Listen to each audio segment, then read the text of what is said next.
welcome to Monday's Mental Mistakes. This week we're looking at reactive devaluation. Reactive devaluation is the tendency to dismiss ideas that come from an opponent. That is, when something is proposed by someone that we don't like, we tend to see the idea as worse than we otherwise would. Reactive devaluation makes us more likely to dismiss valuable ideas that are proposed by people we dislike. At the same time, we are unlikely to dismiss similar ideas espoused by people we agree with. Here's a simple example.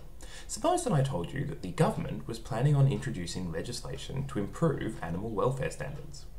These proposed laws would require all slaughtered animals to be stunned before killed, would prevent commercial trapping of animals, further limit hunting of wild animals, and set standards for the boiling of crabs and lobsters so as to reduce their suffering. Would you support such legislation?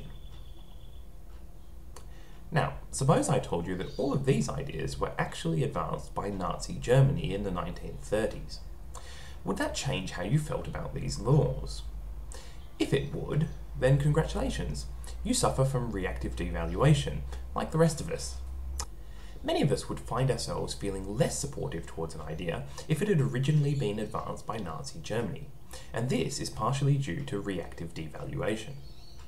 The principal way to counter reactive devaluation is to consider the merits of the proposal independently of the person advancing it. One way to do this is to imagine that someone you like is instead proposing the idea and see if this changes your opinion of it. Another method is to have a third person evaluate the idea, especially if you can obscure the source of the idea from them. A third option is to play devil's advocate and make a deliberate effort to argue for the proposal. While not specifically documented, it is likely that reactive devaluation also works in reverse. That is, it is likely that we will view more positively ideas that come from people that we feel positively towards.